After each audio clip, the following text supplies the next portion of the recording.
Okay, guys. Welcome to another episode of your favorite TV show, Lectures with Dr. Piper. This time we're going to do something a little bit different. I've broken up today's topic into two separate shorter lectures. I'll give you a little bit of commentary here at the beginning, and I might, in between, give you a little bit of information that you'll need for an assignment. But I'm thinking about doing this in the TED Talk style, maybe not as interesting, unfortunately, but if you haven't watched a TED Talk lately, I encourage you to go to TED.com and watch some. They're pretty interesting stuff there, but I like the concept of giving you kind of short, informative talks, 10, 15, 20 minutes at the most, and sort of leaving it with you for digestion and then moving on. So that's kind of what I want to do with today's topic. So I sort of have it broken up. The slideshow on Canvas has both of them together in one file, but you can sort of see where the slides stop and start, the topic changes, etc. So anyway, that's kind of the plan. So we'll do that. Granted, it's in one video, so I'm not sure if you'll get quite the same effect, but I kind of like the idea. So I guess that's what matters. All right, so let's get started.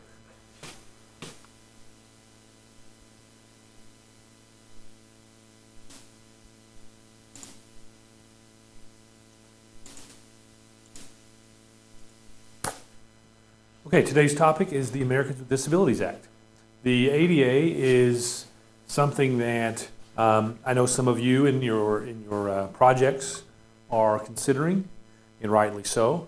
It's an important topic. It's a relevant topic. It always has kind of evolving relevance, or at least over the last 25 years. So I hope you find it interesting. So what is the ADA? Well, it's a piece of civil rights legislation. You're familiar with other civil rights legislations like the Civil Rights Act of 1964. Civil rights meaning providing legal protection for various rights of what we would call protected classes of people. Certain segments of the population that, because of the tendency for discrimination and prejudice and mistreatment in all aspects of life, receive protection from federal law. Now, certainly there's more than just federal law. There's state laws, there are even corporate policies, et cetera, that go beyond the federal law, but federal law, of course, applies to everybody, and that's what we're going to talk about here. Civil Rights Act of 1964, very super important legislation that really was the culmination, legally at least, of the civil rights movement of the mid-20th century, although the real benefits, I suppose, of that movement weren't realized quite as quickly for many of the population in the country. But that legislation protected race, gender, religion, national origin, and skin color, those protected classes. It first established these 5 protected classes that would be no longer a variable to consider when deciding whether or not to, say, allow someone to be served in your restaurant, or to employ or fire someone, etc. So there's no longer the permissible ability of you as an employer to make a decision about employment based on any one of these factors. They're protected classes of people. Now, that's interesting because they're not themselves a particular class, like gender. Which gender? Well, both genders, right? Which covers pretty much everybody. I suppose you can argue there are other ways of looking at gender beyond just the male and female. At least originally that was the intent.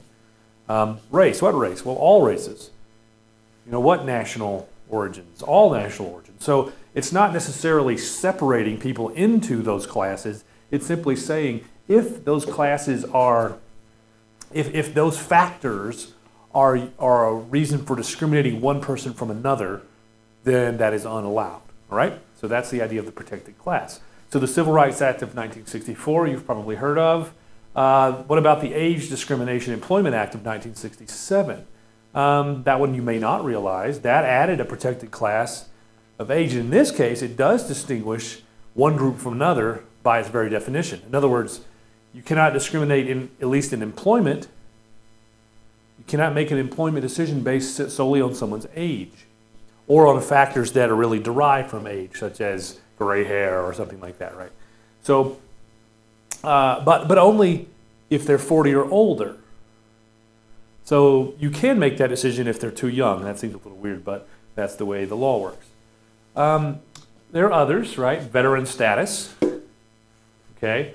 So if you were a veteran as of 1974 after Vietnam, you can no longer discriminate in employment or any other reason, any other walk of life, because someone is a veteran. And nowadays, veterans have preference quite often, which is allowed.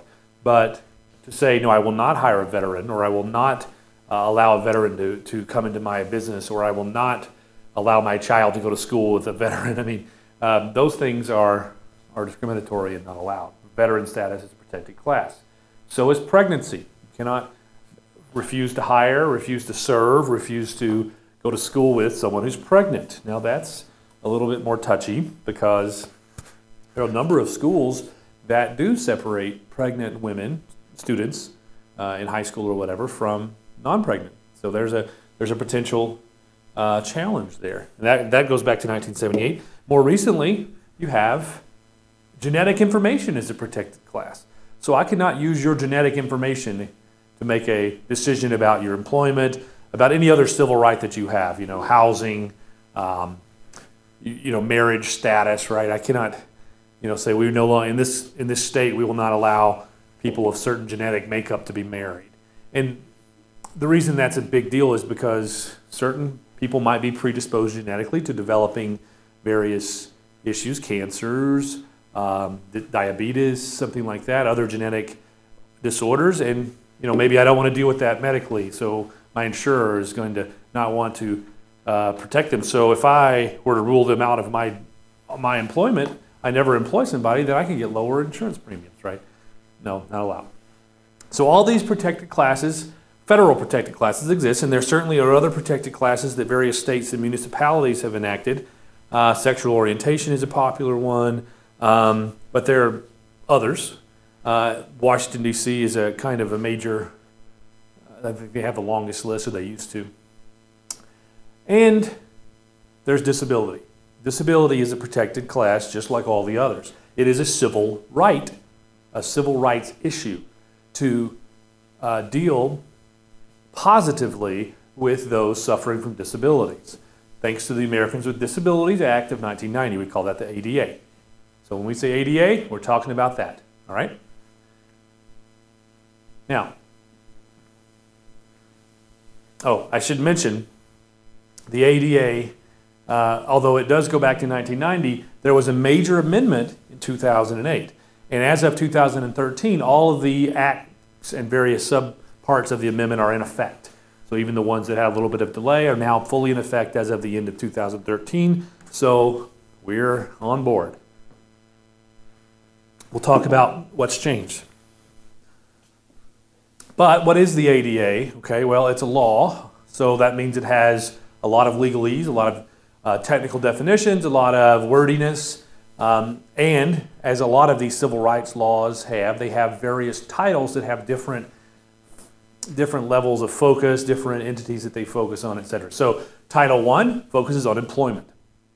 Title II focuses on public entities, public transportation. So your public services, including things like school buses, transportation, any publicly funded, mass transit, that kind of thing. Title III is your kind of private businesses open to the public. We call those public accommodations. Okay, so anything where there's a customer, malls, businesses, anywhere where I, as a member of the public, have a right to go. So if you think back to old civil rights legislation, right?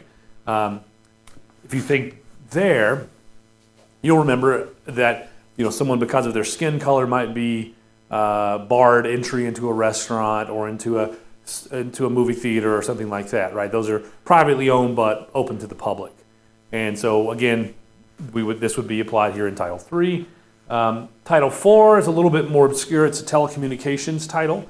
So especially back in the day, that was kind of a big deal, right? There are various disabilities, especially hearing loss, being very difficult through the national telecommunications industry. How do we communicate? That's Title IV.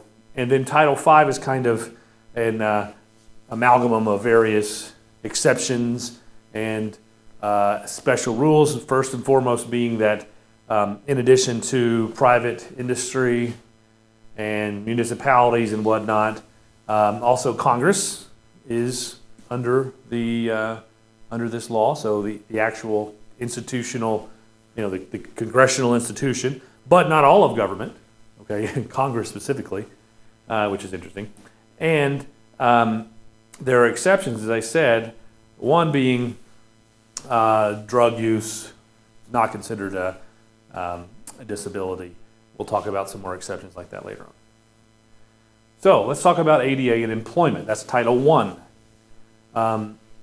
Well,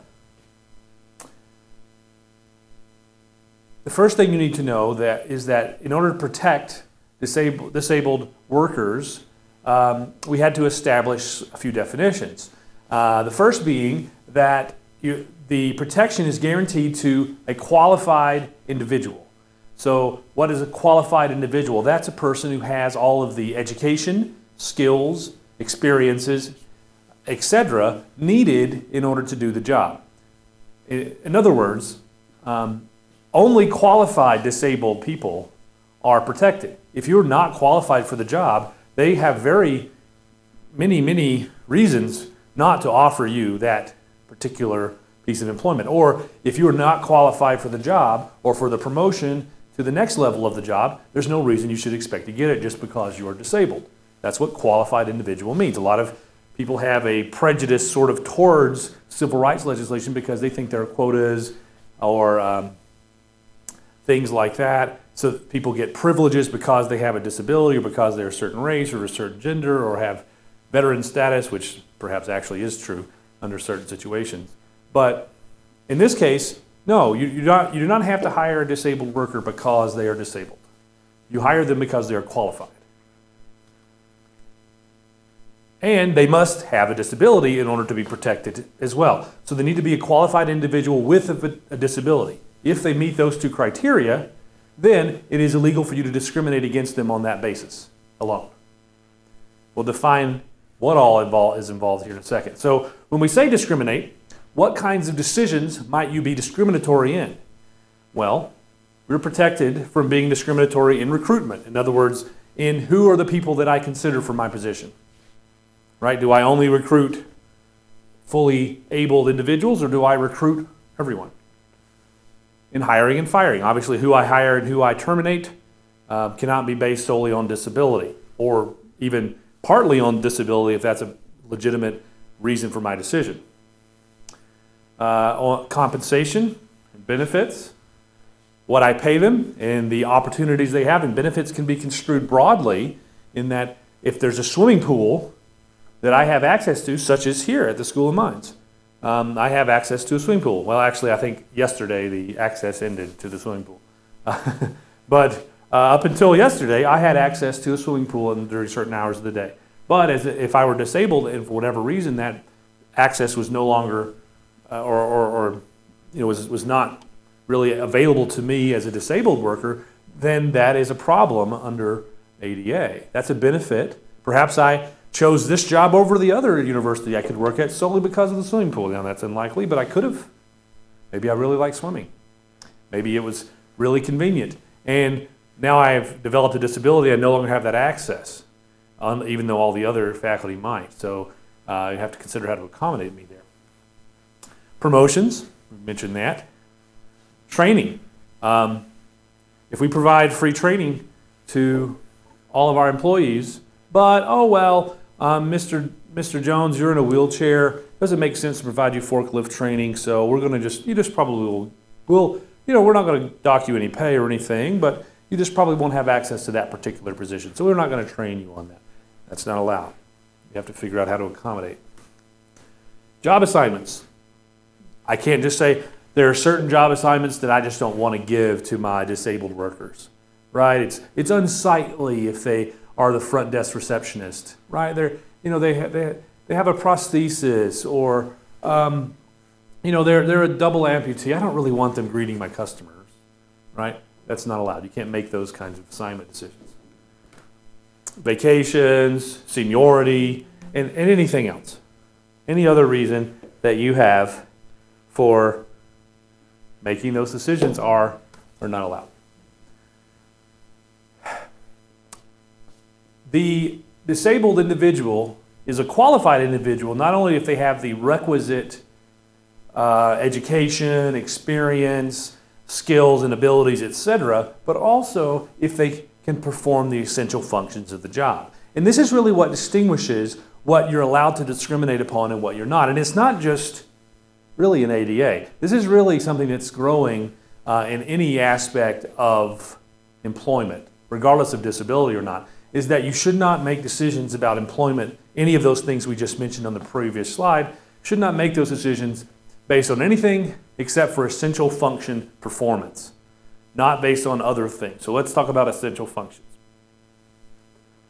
How do we know if it's an essential function? In other words, how do we know if this part of the job that I'm considering, I'm judging you about your performance, if that part of the job is an essential thing? How do I know? Is this the first question I'll ask myself, is this the reason the job exists?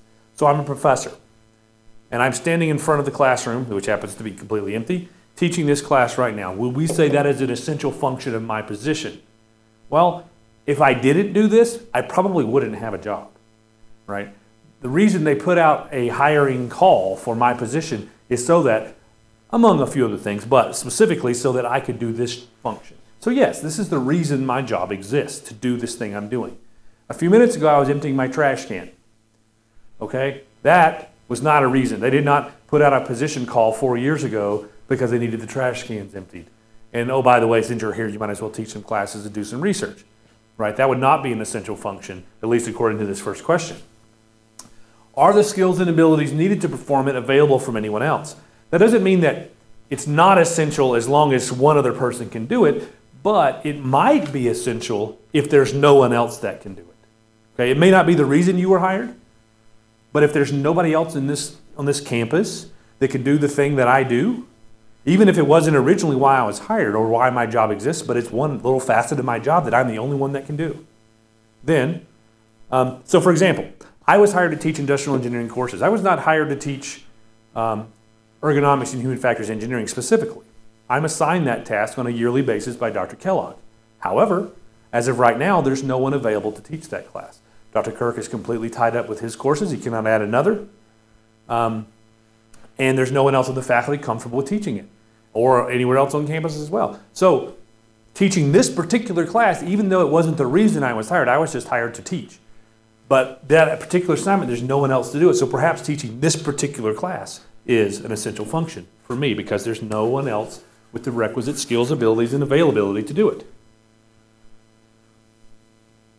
Another little bit more broad question is, without this function, the work produced by this job would be substantially altered. So it may not be the reason I was hired, and there may be someone else who could do it somewhere in our organization, but frankly, the work that I do, if I omit this portion, would be really not even the same work. The product that I produce just wouldn't be the same. So suppose I'm teaching, and even though right now we're recorded, we don't typically record this class. So if I lost my voice, that might substantially alter my ability to teach this class.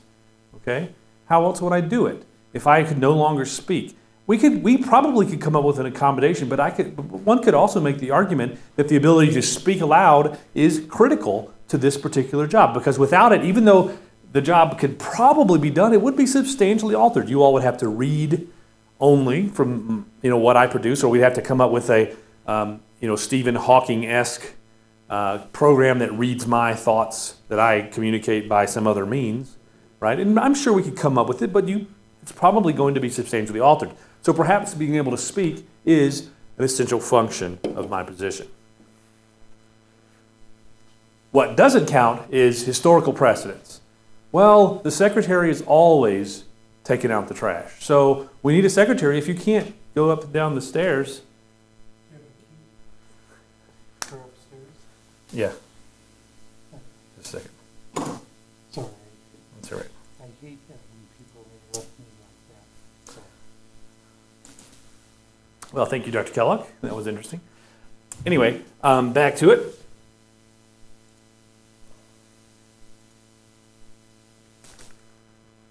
Historical precedents, the fact that the secretary is always taking out the trash, isn't critical to that position. That's not the reason we have that position. That's not something that no one else is capable of doing.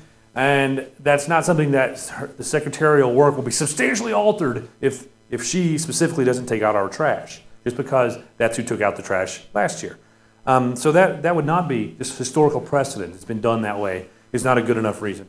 And if they're not essential functions, if you decide that they don't meet any of these criteria, then they're considered marginal functions. And marginal duties or marginal functions cannot be the reason for making employment decisions. That's how you know whether or not you've discriminated under the ADA. If you've made an employment decision based on a disability, based on performance of marginal duties, she can't get up and down the stairs anymore to take the trash out, so I guess we need to get rid of our secretary.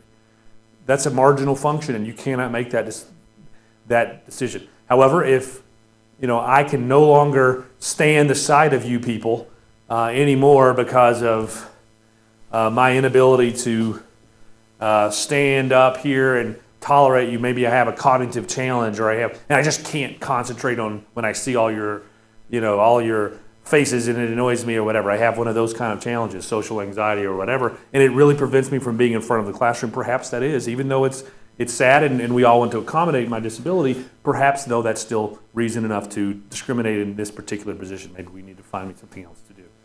As sad as that is sometimes. So what is a disability? That's another important definition.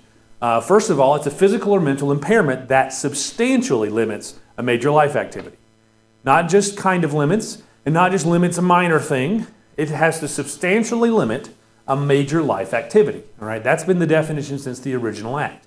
I will tell you this, the 2008 amendments have relaxed a lot of the kind of strict nature of that term. Right now, it's still in the law, but the interpretation of it has kind of relaxed somewhat. Second, you can be disabled even if you do not currently have a physical or mental impairment that substantially limits a major life activity. You can be considered disabled under the law if you have a history of such an impairment.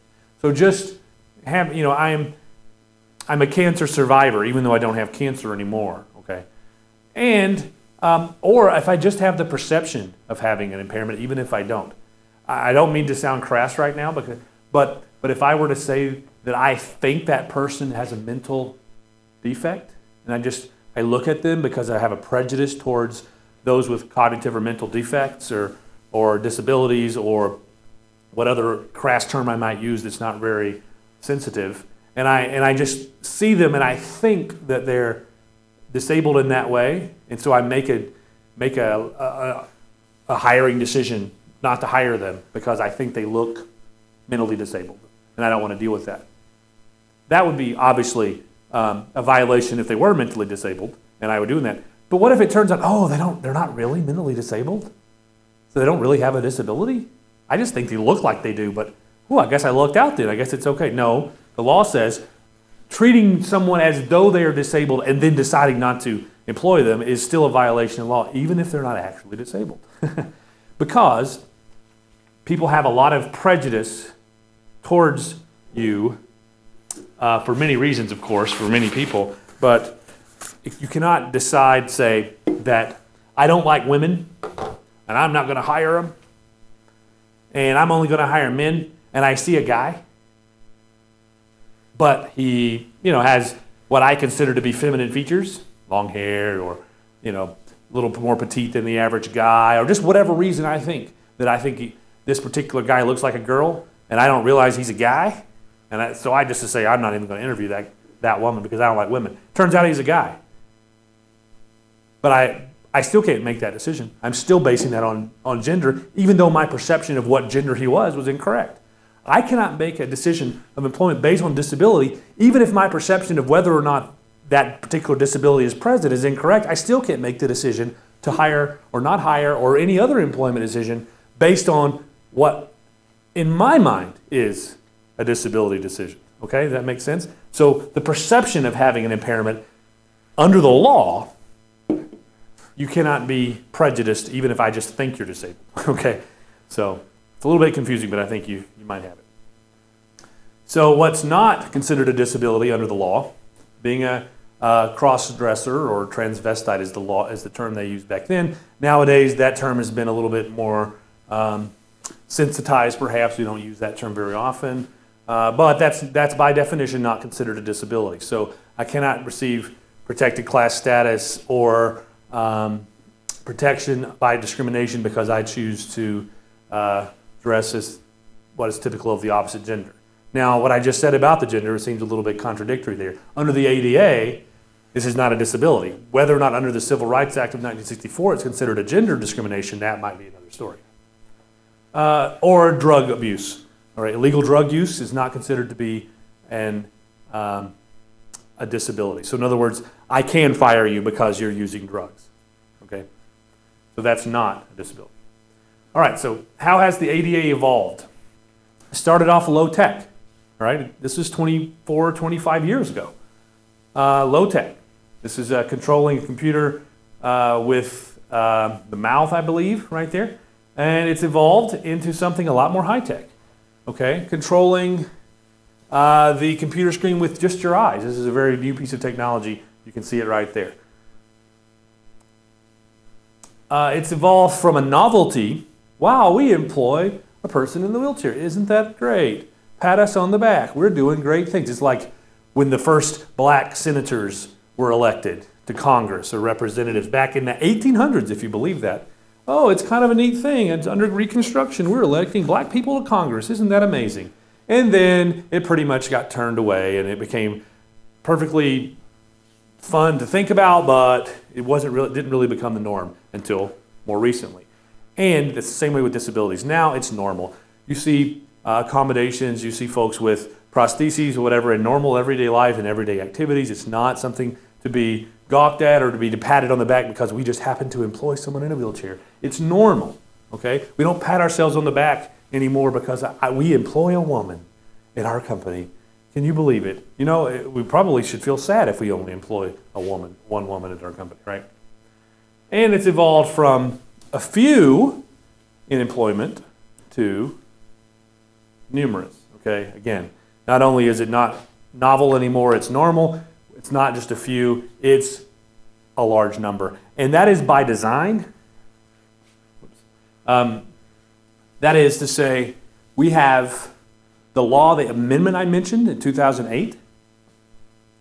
The very purpose of that amendment was to add a lot of folks who have disabilities who are currently not very well protected under the original act.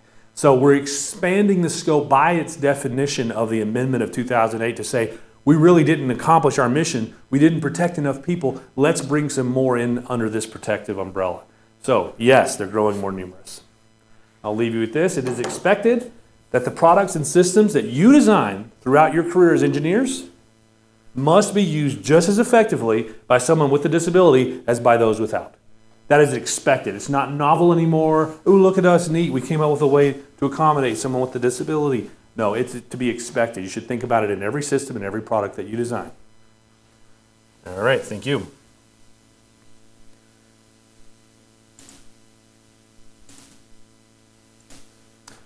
Okay, I want to talk to you again for a second. Before we shift gears into the last few slides, give you a little break to stretch here. And I want to talk to you about your assignment. So you will have an assignment this week posted to Canvas, a discussion assignment, but it requires you to do something outside of class. It's not just to go on, post your thoughts.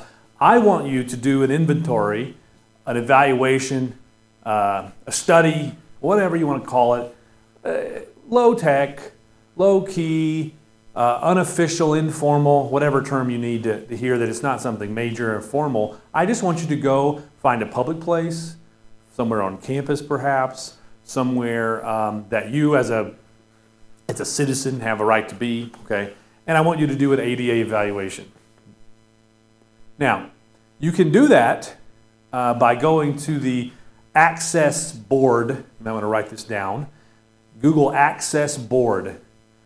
That is the sort of the organization, I guess, the governmental institution that provides kind of how-to guides for how to implement the ADA in various capacities. All right, primarily with public services and like private employment, not private employment, I should say, but private businesses that operate with the public. So how should you lay out your facility, that kind of thing. How do you implement these things? So they have rules and guidelines there, and you should go and check those out. And then, so just Google Access Board. The Canvas instructions that I post will have a little more information on where that is. But if you want to save yourself some time and go in there, just Google it. You'll get it. It'll be one of the first couple of links.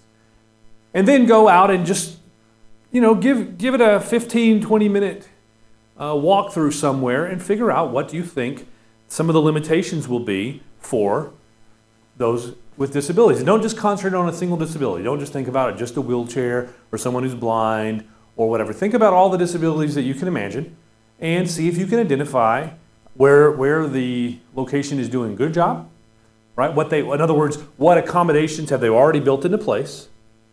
And do you think those are adequate? And then think through, okay, beyond what's already there, what potential obstacles, I'm saying that figuratively, obstacles, maybe not physically, what obstacles would be in the way of accommodating additional folks, okay?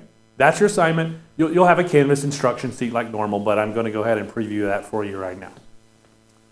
All right, let's close this up with one last set of slides. All right, engineers in the ADA. So I gave you earlier the background on the ADA, what it is, what it's for, some definitions, some terminology. Now, what I want to do, and I do want to kill that camera. Now what I want to do is make you think about how it's going to impact your career. What is going to impact? Well, you're going to design things. That's what engineers do. They develop things, design things, improve things, evaluate things, redesign things, etc. What does that mean?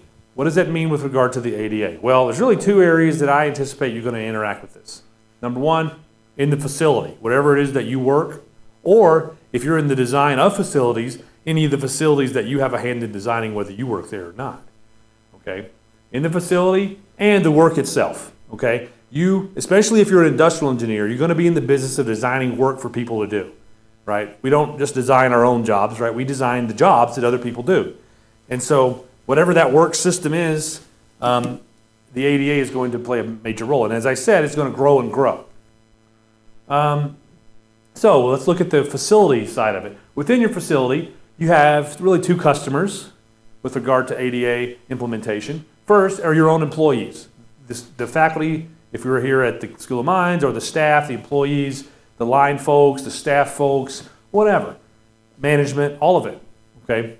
The employees of your facility, wherever it is that you work, okay, they need to be accommodated according to Title I of the ADA. And we'll talk about what all is involved in an accommodation in a second, but just know that they're one side of the coin. The people, not your customers necessarily right now, we're talking about your customer may never set foot in your facility.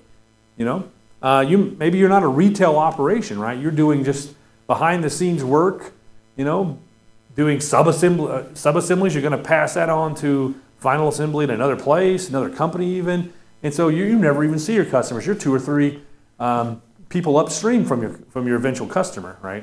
Or even your direct customer never really comes in there very often. The point being, that doesn't limit you from ADA compliance. You have to be readily capable, I guess, of accommodating your own staff. And then, certainly, Title II and Title III would say that you do have to accommodate the public if it's a publicly accessible location. You do not have to accommodate the public in the privacy of your own garage. If you have a business out of your garage or whatever, that's not requiring you to accommodate the public. But if it's in a public place, a mall, a retail environment, a law office, where people come in and out all the time, courthouse, of course that's a public entity entitled to, not a private business. The post office, the bus system in town. It's supposed to be for everybody, right? If it's supposed to be for everybody, it should be for everybody. Got it? So the other side of that coin, besides facility design, would be work design. So you're designing work for people to do. The first step there would be to design the essential functions. That term, essential functions, that is the thing we're designing. That's what a disabled person has to be able to perform in order to meet the qualifications for the position, but we need to know what the essential functions are. We can't make them up as we go. We can't make up an essential function because I don't think that person can do it and I don't want to hire them, so I'm going to make up an essential function they can't do. That is illegal, okay? And it's unethical and it really doesn't solve anything. There's no reason to do it. We define what the actual essential functions are before someone with a disability needs to do that position or apply for that position or do that work, all right? We define what they are. And you'll see the term functional job description. That's a classic industrial engineering or ergonomist assignment. What are the functional job descriptions? What physical and cognitive things are necessary, not just desirable, but necessary in order to do this job? If you look at government job applications or job postings, requesting applications, you'll see they have functional job descriptions listed. Sometimes they call them KSAs, knowledge, skills, and abilities. Then we'll be involved in designing reasonable accommodations. Reasonable accommodation is a term that you need to know. Reasonable accommodation means, what can I do to assist the disabled person in performing the essential functions? So it's not just can they perform the essential functions, it's can they perform the essential functions if provided a reasonable accommodation. So perhaps they cannot do an essential function under normal conditions, but with a small reasonable accommodation they can. So perhaps I want someone to do data entry and I provide them a traditional mouse and a keyboard which they cannot operate. But with a little bit of technology, a couple of $100s spent, I can give them a non-traditional interface with their eyes or with voice recognition or something like that, where they can pretty much do that job without need for typing on a computer all day. That's a reasonable accommodation. A couple $100s to give a disabled individual a meaningful career is a very small price to pay, right? And that provision of reasonable accommodation should be done, not required of the employee to pay extra to do the job that other people can do without it, right? And then determining what is an undue hardship. So the law says that you must provide reasonable accommodations that allow disabled individuals to perform their essential functions. However, you do not have to provide accommodations that are unreasonable, or in other words, that would incur an undue hardship on the organization. So I do not have to provide a jetpack for me to fly myself from this building to the main campus because I'm unable to walk and I can't drive a car, okay? That is unreasonable, all right? Now there may be a reasonable accommodation, but if I say, hey, you know what, I need a jetpack right now, or I need my own personal limousine, none of those things are reasonable. And I'm giving you an extreme example, and that's not to suggest that only the extreme examples are considered undue hardships. No, perhaps in a small company, even providing a Segway would be an undue hardship. But perhaps for the city of New York, providing a Segway to one of their public workers is probably not an undue hardship because they probably have 200 of those things for police already there. Surely you can assign one of them to this particular individual so they can get uptown 10 blocks when they need to go next door or whatever, right? So it kind of depends. And you make the case legally, unfortunately, when you really want to say, I refuse this accommodation request because it's an undue hardship. And it needs to be more than just, well, it's kind of expensive. You need to explain why that is something you cannot do. Because NASA has got a lot of money, a $500 accommodation is probably not unreasonable. However, in a very small operation, perhaps a $500 to $1,000 accommodation might be considered reasonable. It depends. Okay, and it may also be just unreasonable because nobody needs a jetpack to fly, right? Nobody needs that. There are other solutions. Okay.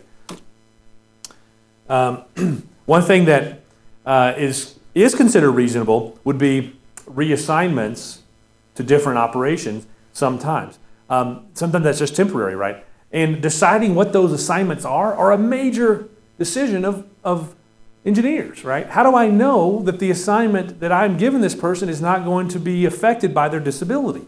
What if it's a cognitive disability and maybe they're having a hard time doing a particular cognitively challenging task? How do I know that the next task isn't going to be just as challenging? I have to do an engineering evaluation of this work to determine if that work is appropriate for the needs of the person.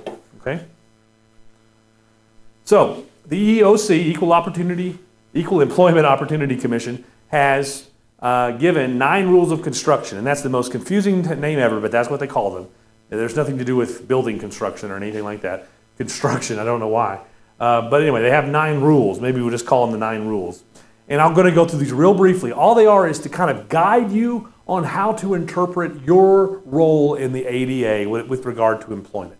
So, number 1, the intent of the 2008 amendments is to cover more people than before. That's rule number 1. So, when in doubt, we probably mean for you to cover them. It's not supposed to be restrictive. It's supposed to be broad. Number 2, limitations should be compared to the general population. So, in other words, if you tell me, well, I have a severe limitation or a significant limitation to a major life activity, and I say, I don't know, I don't think the fact that you can't do X is that big of a limitation. Well, to decide, you compare it to the general population, and is it substantially different? I mean, if the general population averages 3 miles per hour at walking, I can walk at 2.9, that's probably not substantially different. But if I can walk at 1.0, it probably is. I mean, that's a pretty big difference, right? So you make a comparison to the general population, and then you decide how significant the limitation is. But don't focus too long on it being substantially limited. If you read more on this Rule 3, it says, look, we did not create this rule for you to spend all of your time hashing out whether or not it's a limiting disability. When in doubt, it is. Okay, when in doubt, it is. Doesn't mean everything is. It just means it's not your goal to hash this out to the finite details before you decide, okay, fine, it's a disability. That's not the goal. Disability determination is a case-by-case decision. In other words, just because one person with a certain thing is considered disabled doesn't mean that every person who's ever had that is disabled. Doesn't mean that one person who walks a little slower than average, okay, is disabled because somebody somewhere has a walking disability. So in other words, you just make the decision on a case-by-case basis. You do not have to prove medically or scientifically that your disability is there. In other words, what they're saying is a disability passes the eye test. If it's substantially limiting, not because medicine has told me it is, or because I saw millions of scientific researchers all coming out to say, okay, fine, this is a major life-altering disability. No, you just make a general human decision. Okay, it's supposed to be using your own brain power. Yes, this is a limiting factor. Again, knowing that the intent of the law is to broaden your idea of what that is. Even if disability can be corrected, it's still a disability. In other words, just because I can technically get myself a prosthetic that helps me walk around for the most part pretty well doesn't mean the fact that I have an amputation isn't a disability. It is, okay? Just because I have a mitigating way of solving it, just because I have some kind of medical response that gets me sort of back to normal. I have a major mental or cognitive disability, but if I'm on certain medications that I'm more lucid than or something like that, doesn't mean that it's still not a disability. Just because you can apply some medical thing that makes it better, all right? In remission, or if you're between flare-ups, it's still a disability. Just because today I'm not suffering from the symptoms of it, because the symptoms aren't present all the time, doesn't mean I'm not in general disabled. Only one major life activity need be limited. I don't have to, it doesn't have to affect my entire breathing every second of my life. It just has to be able to affect a major life activity. So what's a major life activity? Well, breathing, running, walking, standing, talking, interacting with people, using my arms and legs, sitting, thinking through various cognitive processes that people have to do, interacting with people, social anxiety, that kind of thing. Any of those things are major life activities. Perhaps I have a very, very focused disability that prevents me from watching a movie more than 3 hours in length. I'm not sure that's probably going to qualify, but. And then the last one of the 9 rules, even temporary disabilities are included. There's kind of there's a exception in the original law, and this is a clarification, that the exception was never intended to say if your disability is less than 6 months, or if it's going to be better in 6 months, even if it's substantially limiting you now, it's not a disability. No, even temporary things, short-term disabilities count. The only exception now is that it doesn't count for that perception, which is really hard to explain. Remember, if I just think you're disabled, but I think you're going to be better in less than 6 months, somehow that's okay. I don't really get that. But anyway, don't worry about that part. Just even temporary are allowed. Okay, I know I'm kind of running behind here. Let me check my time. Oh, yep, I am right on the cusp. So, I'll just quickly say, take a look at this slide. You'll see that it's got lots of examples of disabilities, really actually examples of accommodations, not really the disability, for the state of Washington a few years ago. So they did a computation here. They did 473 accommodations. This is just for the Department of Transportation, okay? This is not for the whole state or anything like that. So they had 473 accommodations, and look kind of what the percentages are that they made, right? And let's think about which ones involve engineering decisions.